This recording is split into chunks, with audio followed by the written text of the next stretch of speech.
Bismillahirrahmanirrahim. Assalamualaikum warahmatullahi wabarakatuh. Waalaikumsalam warahmatullahi wabarakatuh. Alhamdulillahirabbil alamin. Wal 'aqibatu lil muttaqin wa la 'udwana illa 'alal zalimin. Asyhadu an la ilaha illallah al-malikul haqqul mubin wa asyhadu anna Muhammadan rasulullah sallallahu alaihi wa sallam ala hadha nabiyil karim wa ala alihi washabihi ajma'in wa man tabi'ahum bi ihsan ila yaumiddin. Inna lillahi rabbil wa bil islam dinan wa bi Muhammadin nabiyyin wa rasulahu wa nazilna ilma wa rasulahu. Allahumma inna nas'aluka ilman nafi'an wa rizqan thayyiban wa 'amalan mutaqabbalan. Allahumma inna a'udzubika wa syukrika wa husni ibadatik. Allahumma salli sadrana bi khairin iman bi tajmil tawakkul alayk. وأهلنا بمعرفتك وأهلنا بالشهادة بسبيلك إنك أنت المولى ونعم النصير. Baik sekalian, untuk majelis kita bagi tarawih dengan basmalah. Bismillahirrahmanirrahim. Alhamdulillahirabbil alamin. Sekalian, maaf karena bulan ini tukaran dengan Zainul.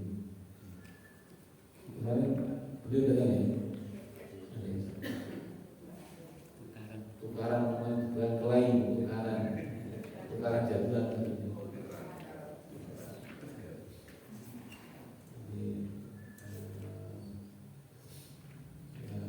Berikutnya ini juga namanya habis lebaran itu biasanya ada perubahan jadwal gitu ya. Sehingga melalui kalau masih itu penyesuaian. Baik sekalian,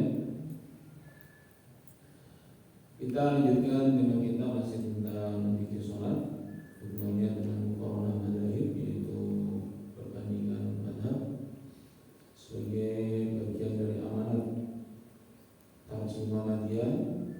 Mendaki demikian ya, sebagaimana saya akan tampilkan sebentar ya, bagaimana pandangan atau cara pandang Muhammadiyah yang khas ya, berkaitan dengan dinamika yang ada di masyarakat ya, di mana ada beberapa perbedaan. Ini salah satunya disebutkan dalam HPT jadi 1 halaman 383 ini hampir terakhir ya, bahwa judulnya tentang penerangan tentang Al-Tarjih tahun 35, lebih 90 tahun yang lalu ini diterbitkan, dan ini masih menjadi bagian pegangan penting bagi warga Muhammadiyah, yaitu kitab HPT Himpunan Tulisan Tarjih. Disebutkan di situ bahwa keputusan majelis tarjih mulai dari merundingkan sampai kepada menetapkan itu tidak ada sifat perlawanan. Maksudnya apa? Yaitu tidak menetap atau menjatuhkan segala yang tidak dipilih oleh tarjih itu. Itulah Muhammadiyah. Muhammadiyah itu berprinsip segala macam perbedaan di masyarakat berkaitan dengan masalah-masalah hukum Islam itu adalah pilihan, dan Muhammadiyah memiliki pilihan tersendiri. Tetapi ketika memilih itu bukan dalam arti menegasi, menyalahkan atau membatalkan atau bahkan menjatuhkan yang tidak dipilih. Karena apa? Karena domainnya tarjih, domainnya ulama. Namanya ulama itu ya, semua ulama itu tidak bisa bunyi, tidak bisa berfatwa, tidak bisa mengeluarkan fatwanya kecuali berdasarkan Quran dan Sunnah, berdasarkan dalil-dalil yang bisa dipertanggungjawabkan. Hanya berbeda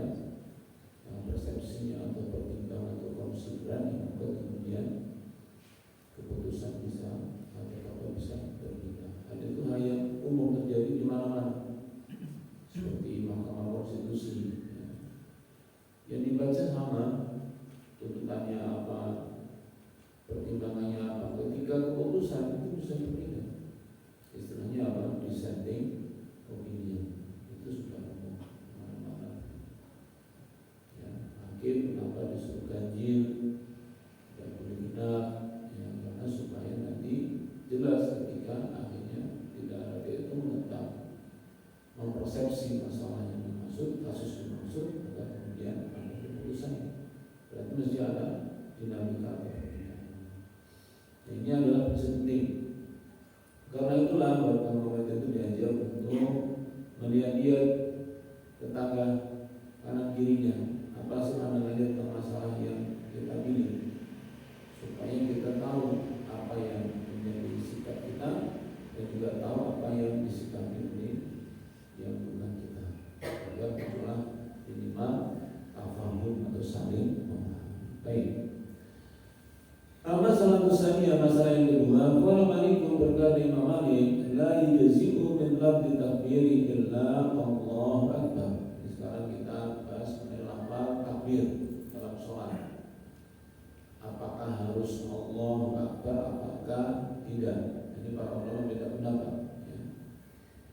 Harus tetap Allahu akbar, takbir sampai ketika rukuk, sujud, kemudian di antara dua sujud, bangun lagi dari rakaat pertama dan seterusnya. Apakah ini harus lafaz takbir yang masyhur kita apa Allahu akbar, ataukah ada yang lainnya?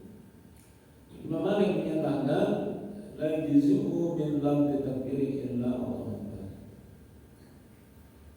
Oleh Imam Malik ya tidak ada pilihan kecuali hanya Allahu akbar. Wa qala Syafi'i Allahu akbar wallahul akbar. Imam Syafi'i itu bisa dua pilihan, bisa Allahu akbar, bisa Allahul akbar. Ada alif al-akbar, Allahul akbar itu bisa. Allahu akbar bisa, Allahul akbar bisa. Al-Lafdhani dua lafal ini yaitu baik Allahu akbar maupun Allahul akbar itu kilahuma boleh, dua-duanya boleh. Ini kalau Imam Syafi'i. Tapi kan kita jarang mendengar ya. Maksudnya suatu saat mendengar itu adalah dasar kenapa kok Allahul akbar. Wa qala Abu Hanifah yujzi'u bil lafzi takbiri kullu lafzin bi ma'nahu. Sedangkan Abu Hanifah itu paling longgar. Itu apa? Tidak harus Allahu akbar, tidak harus Allahul akbar. Yang penting lafaz itu maknanya setara untuk mengagungkan Allah Subhanahu wa taala. Misalnya apa? Allahul a'zam, Allahul ajal. Itu boleh. Kalau kita takbiratul ihram kalau Abu Hanifah, boleh Allahul a'zam, Allahul ajal, Allah yang maha agung, Allah yang maha besar sama, a'zam sama ajal sama. Ya, setara akbar, a'zam, ajal itu sama-sama maknanya menyanjung keagungan kebesaran Allah Subhanahu wa taala. Ini ada tiga versi tentang bacaan takbir di dalam surat termasuk takbiratul ihram. Itu bisa Allahu akbar, itu Imam Malik, madzhab Maliki. Kemudian madzhab Syafi'i ada pelonggaran tambahan yaitu apa? Allahu akbar dan Allahul akbar. Jadi akbarnya dikasih alif. Allahul akbar itu boleh. Nah, dan kalau madzhab Hanafi itu yang paling longgar. Redaksi apapun yang penting menggunakan nama Allah dan dua kata Allahul a'zam, Allahul ajal, Allahul akbar. Termasuk Allah akbar tersebut. Nah, ini petanya yang menarik ya maksudnya. Ini untuk menambah wawasan kita bahwa ternyata bacaan takbir itu tidak tunggal, tidak hanya Allah akbar.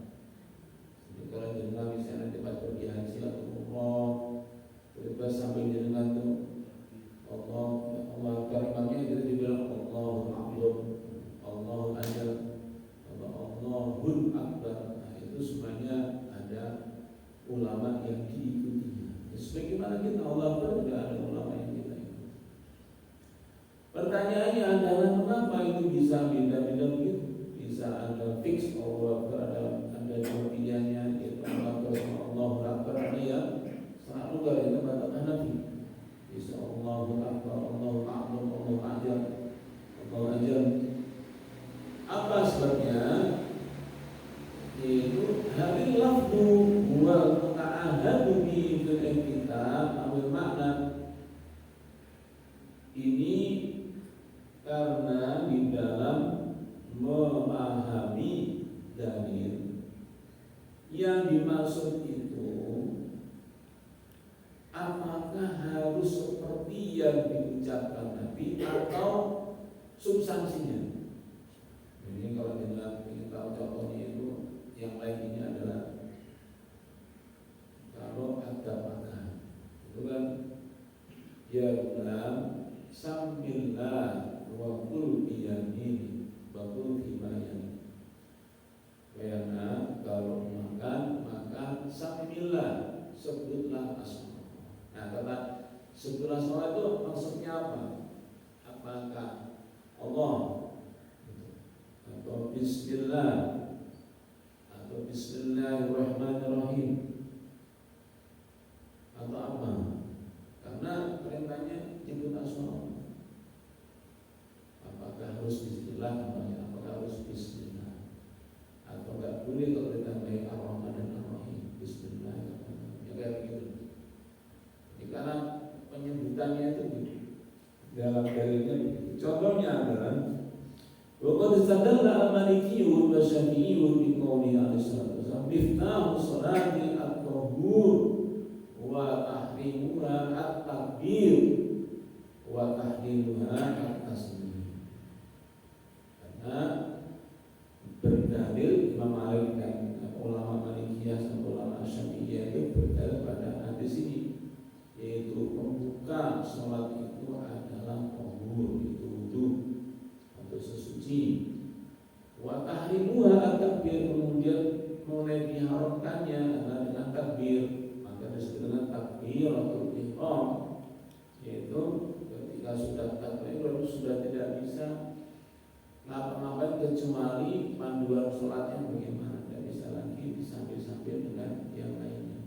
Bedanya begitu, maka disebut dengan takbir atau tahrimnya takbir. Nah, tahliluha mulai boleh ya melepas tentang rukun-rukun sholat beserta segala satunya termasuk sunnahnya itu at-taslim, itu setelah assalamualaikum. Kalau ulama Malikiyah maupun ulama Syafi'iyah mengatakan wal alif wal lam hauna lil hasri. Alif lam di dalam takbir yaitu at-takbiru. At-takbiru ada alif lam ini bukan takbir tapi at-takbiru ada alif lam itu. Ini bab ini mempunyai maksud lil hasri, untuk membatasi, maksudnya enggak boleh asal makna tapi harus fix. Nah, fixnya apa dari itu? Kalau Imam Malik ya Allahu Akbar, kalau Imam Syafi'i boleh ditambahin Allahul Akbar. Itu maksudnya. Ya dulu ala anal hukma khasun bil mantuqi bihi. Maka karena ada lam itu, kedua golongan ulama baik ulama Malikiyah maupun ulama Syafi'iyah itu memahami itu harus qasun bil mantuqi bihi. Ya bagaimana redaksi yang Rasulullah contohkan langsung itulah yang dipegang. Wa annahu la yajuzu bi ghairi, dan berarti enggak boleh kalau dengan lafaz yang lainnya baru maknanya serupa kayak tadi misalnya Allahul Azam, Allahul Ajal, itu baru maknanya itu sama tapi karena yang dicontohkan Nabi itu Allahu Akbar atau Allahu Akbar ya itu saja yang bisa kita pakai. Ini paham dari ulama Malikiyah maupun ulama Syafi'iyah.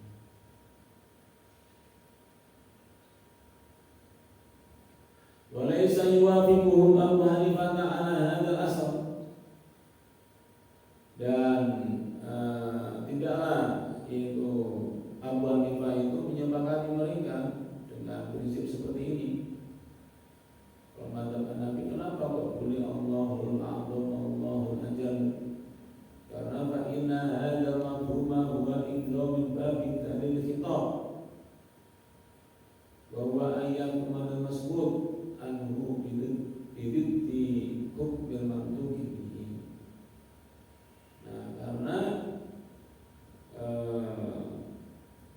Abu Hanifah itu berpandangan pendapatnya Imam Malik atau ulama Malikiyah dan ulama Syafi'iyah itu menggunakan dalil khitab, yaitu kalau bahasa kita mafhumul mukhalafah, yaitu kalau disebutkan itu takbir alif lam dan takbir dalamnya itu ya tentu makna dibalik itu adalah lafaznya Allahu Akbar atau Allahul Akbar. Sementara Abu Hanifah memandangnya itu bukan demikian. Ya, takbir bermakna mengagungkan asma Allah. Maka yang penting lafaz apapun kalau dia mengagungkan asma Allah, yaitu namanya sudah bacaan takbir. Contohnya apa? Allahul A'zam atau Allahu Al-Jalil. Ini pandangannya. Di sini kita bisa pahami teman sekalian kenapa Imam Abu Hanifah yang berpusat di Irak, yang urutan sahabat yang diikutinya itu adalah Ibnu Mas'ud radhiyallahu anhu, itu sejak wafatnya Nabi, Ibnu Mas'ud itu menetap di Irak. Kemudian Imam Abdullah bin Umar radhiyallahu anhu itu menetap di Madinah. Maka waktu itu dikenal di dalam kitabnya Al-Madkhal itu dasar syariat Islamiyahnya menulis itu Abdul Qadir Zaidan ya. Itu dikatakan bahwa di Madinah itu sebenarnya kita ada 2 madrasah pusat pengembangan Islam, pusat pengembangan pemikiran Islam itu. Kalau di Madinah ada 2 pusat, di Madinah dan Irak, Kufah dan Basrah. Kalau di Madinah itu namanya Madrasah Ahlul Hadis, yang pola pikirnya itu secara gampang ya lebih kepada memaknai teksnya sebagaimana adanya. Itu dari Imam Malik, kemudian itu nanti kemudian Imam Malik, kemudian Imam Syafi'i juga berguru kepada Imam Malik. Setelah beberapa lama di Mekah, dia pindah ke Madinah untuk belajar kitab Muwatta Imam Malik. Sementara yang di Irak itu dikembali oleh Ibnu Mas'ud radhiyallahu anhu, itu disebut Madrasah Ahlul Ra'i, yaitu pusat kajian Islam itu sangat kuat aspek rasionalitasnya, aspek menggunakan roh atau akal itu kuat sekali. Secara waqi'iyah atau realitas memang itu sulit dihindari. Karena apa? Karena sepeninggal Nabi itu, kalau dikatakan di manakah tempat tinggal atau posisinya para sahabat, itu mayoritasnya di Madinah. Karena Nabi wafat di Madinah, pusat Islamnya di Madinah. Hijrah 10 tahun di belakang Rasulullah, yaitu menjadi pusat Islam sedunia adalah Madinah. Kemudian Abdullah bin Mas'ud itu memilih untuk hijrah menjauh dari Madinah, yaitu ke Kufah, ke Irak. Di sana dikembangkan Islam. Dan di sana kan tidak banyak sahabat Nabi yang bersama Abdullah bin Mas'ud, sehingga sumber informasi atau ilmu yang langsung yaitu bersama sahabat itu yang minim. Sementara pertanyaan-pertanyaan dari umat, karena Irak itu dulu Babilonia, tempat agama kuat dan banyak filosof di sana, sehingga harus memeras otak karena kondisi sosialnya itu jauh berbeda dengan masyarakat di Madinah. Sehingga akhirnya rohnya itu jadi sangat dominan. Harus madrasah Ahlul Ra'i. Nah, di sana Abu Hanifah itu mengembangkan mazhabnya. Pusatnya kan di Irak, mazhab Hanafi.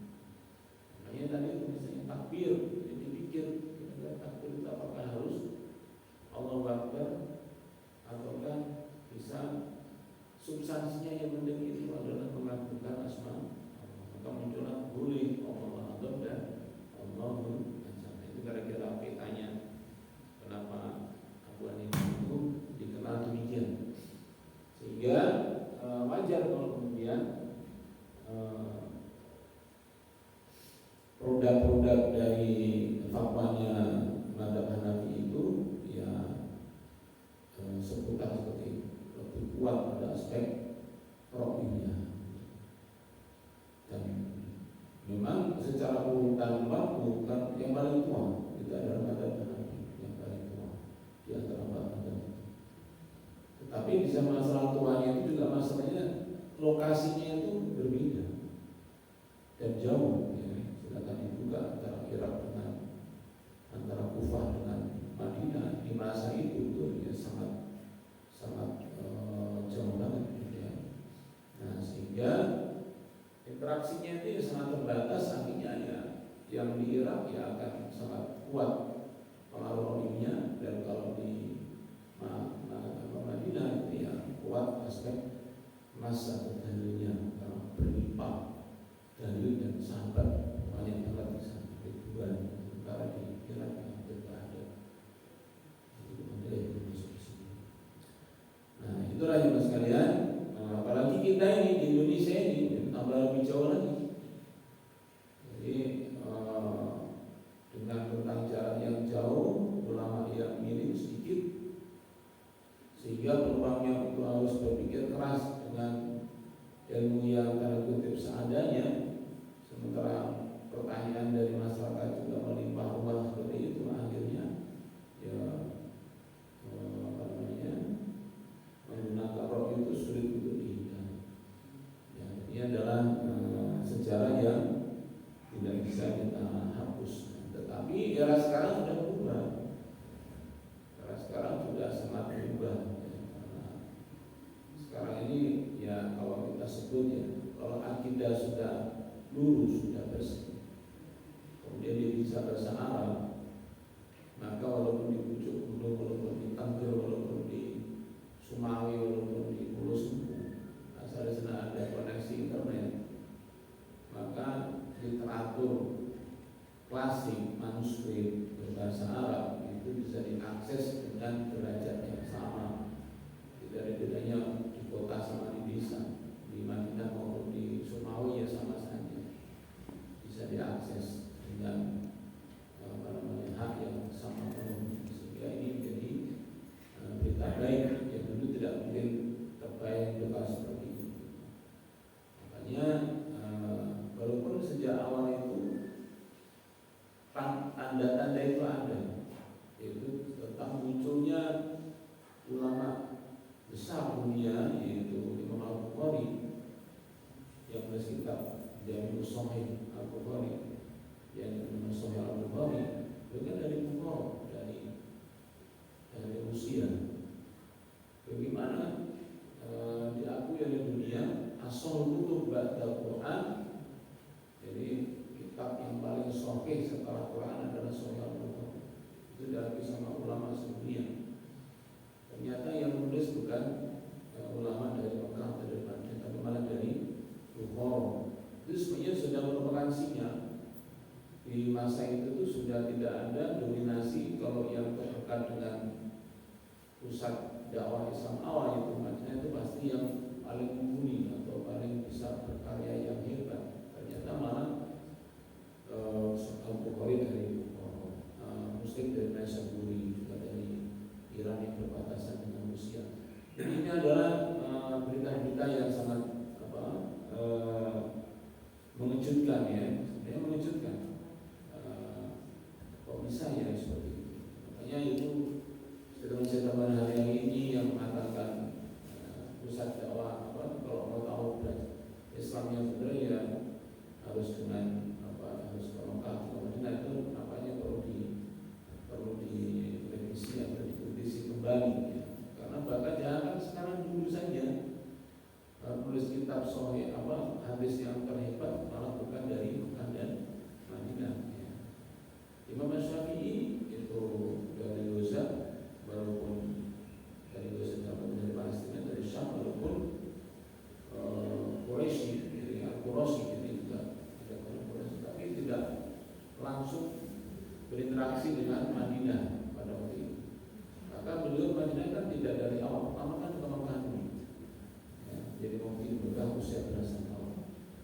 Ini adalah dinamika yang kita jauh dari pusat Islam yaitu Madinah dan Mekah, tetapi kalau mau belajar dengan serius, ya, dengan sungguh-sungguh, itu tidak mustahil muncul para ulama-ulama berkarir internasional yang berasal dari negeri yang paling jauh sekalipun dari pusat dakwah Allah, itu Mekah dan Allah.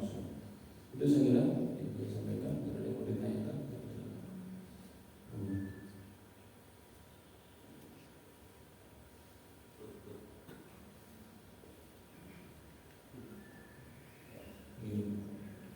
Tadi ada yang Allahul Akbar di Syafi'i itu yang mempraktekkan itu di daerah mana itu? Iya. Ada yang pengikutnya kan?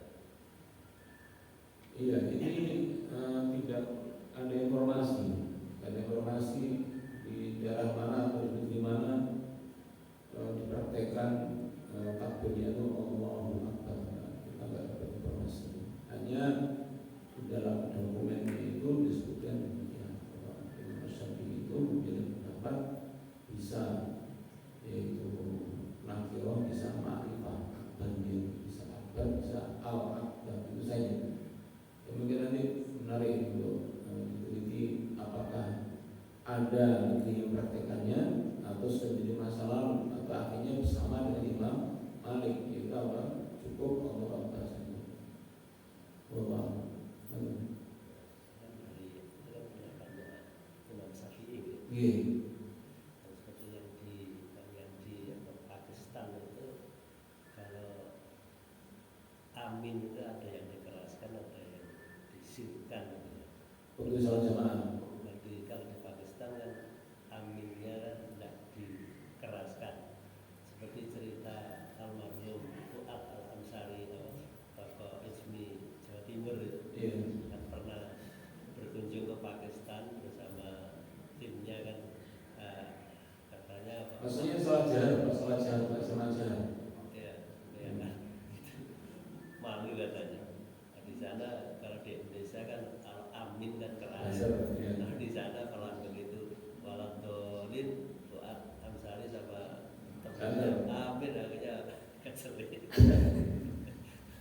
Nah mungkin kalau Gak ada temannya. Nah, maksud saya tadi yang mungkin Allahu Akbar itu di daerah mana, mungkin nanti andaikan berkunjung ke satu daerah itu kan tidak kaget ternyata itu ada yang mengatakan Allahu Akbar misalnya. Iya. Nah ini Mas, berarti PR ini bukan saya. Teman saya gimana kita ini? Karena ada pendapat yang muncul begitu. Bahkan yang termasuk itu Allahu Akbar, Allahu Akbar itu juga kita belum tahu di mana ini dipraktekannya.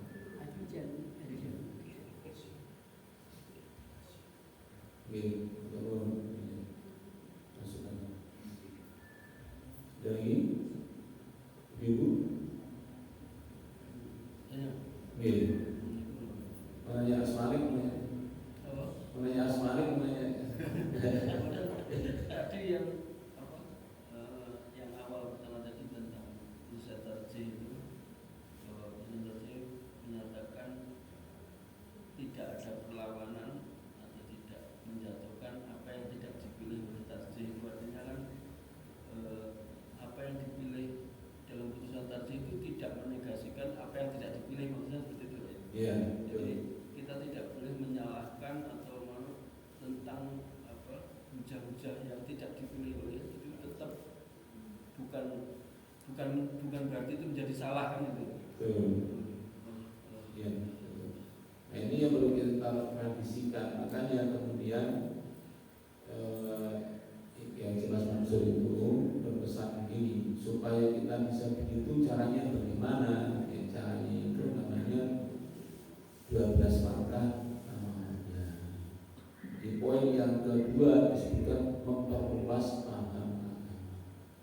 Itu amanat yang nomor 2. Setelah akidahnya dimantapkan, maka warga itu harus memperluas paham agama. Gimana penjelasannya? Hendaklah paham agama yang sesungguhnya dan dibentangkan dengan hati yang seluas-luasnya. Pemahaman keagamaan dapat diujikan dibandingkan dan dibandingkan. Kedua ini. Rujukan itu maknanya gini, bisa jadi suatu saat direvisi. Ternyata banyak masukan kenapa kok ini pendapatnya apa enggak begini, akhirnya direvisi itu bisa. Atau dibandingkan, berarti kan harus tahu yang lain supaya luas pahamnya kan harus dibandingkan, berani dibandingkan. Jadi Muhammadiyah itu berani dibandingkan dengan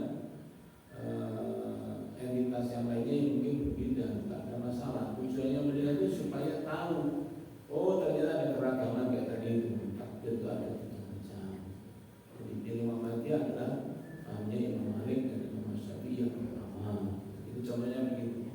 Nah, ini perlu dilatih, waktu Muhammadiyah itu dilatih supaya apa? Supaya istilahnya nggak kacamata kuda, nggak pokoknya yang benar hanya ini, yang lainnya salah. Ini yang bahaya, waktu yang bahaya. Ini diamanatkan sejak tahun 35 dan ternyata ini adalah latar belakangnya.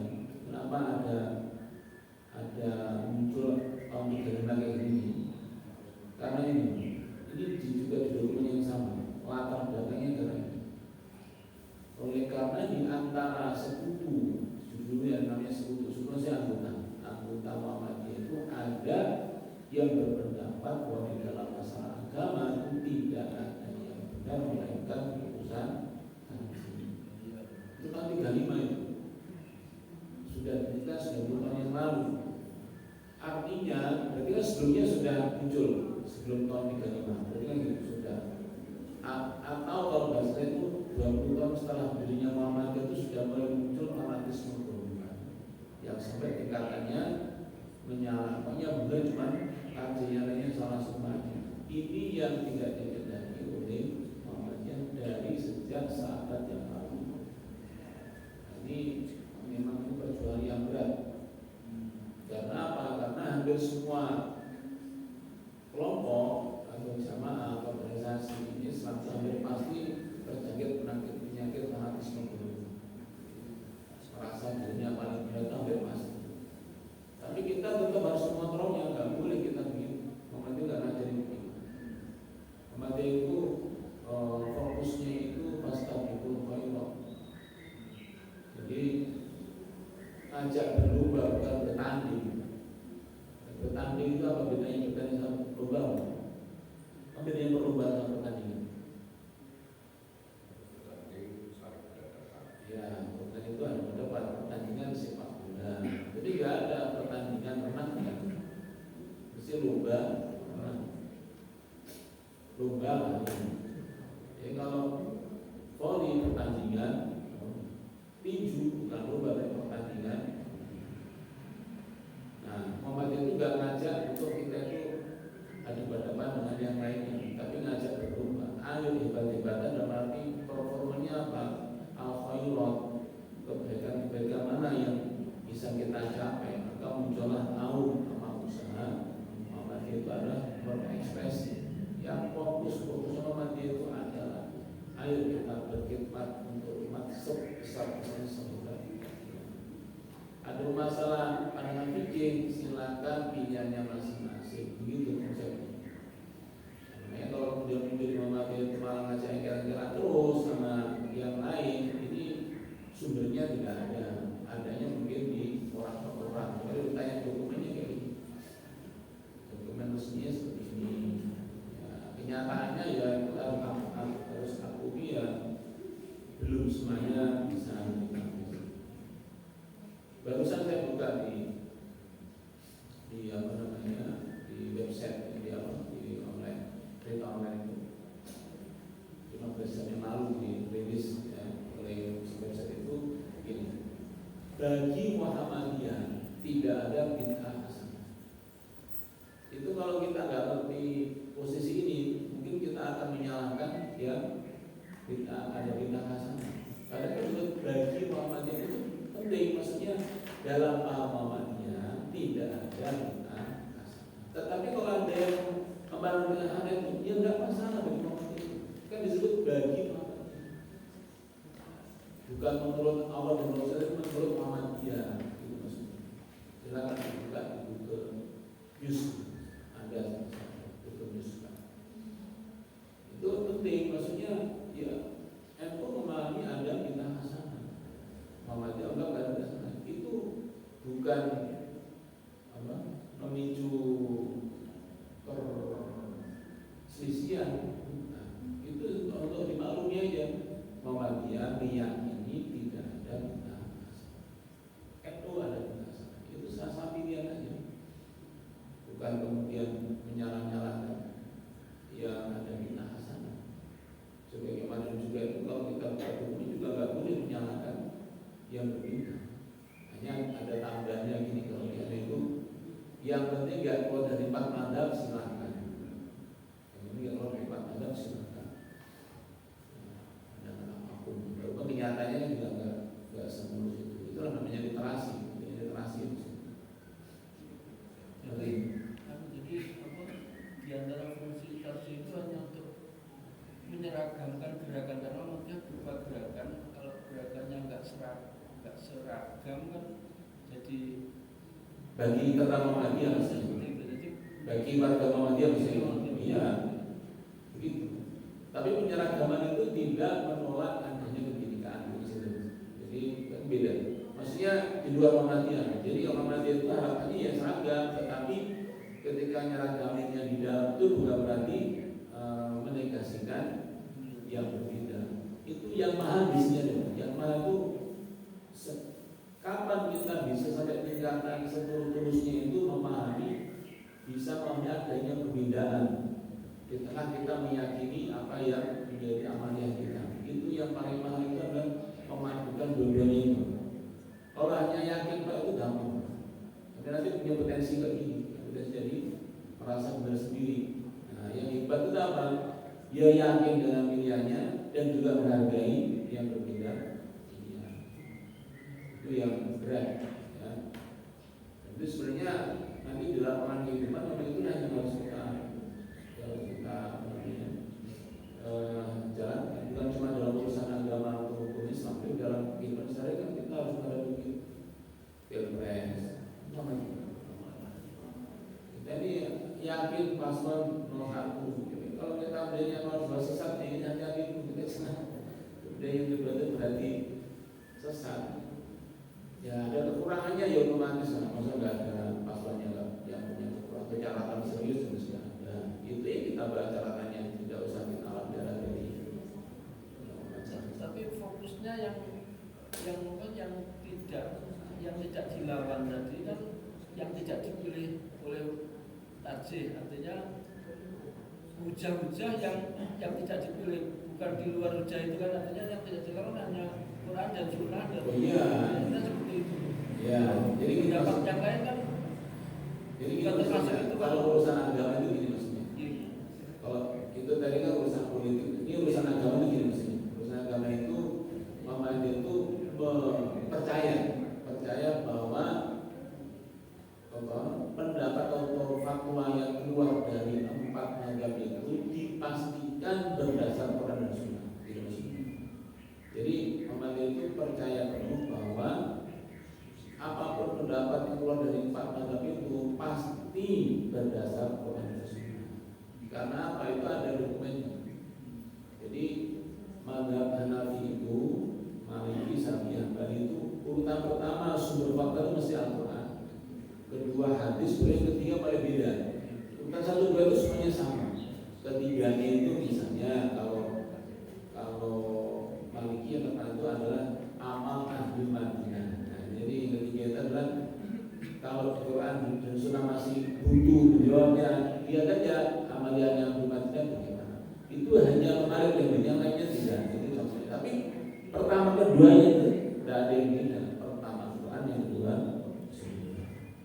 Jadi kita jangan sampai punya kira ini. Oh berarti yang diamalkan mereka itu enggak sesuai Quran dan Sunnah. Hati-hati dulu, jangan begitu. Kalau dia berasal dari 4 mazhab itu hampir pasti punya rujukan Quran dan Sunnah. Mungkin kita belum tahu atau tidak dahulunya. Ada nggih?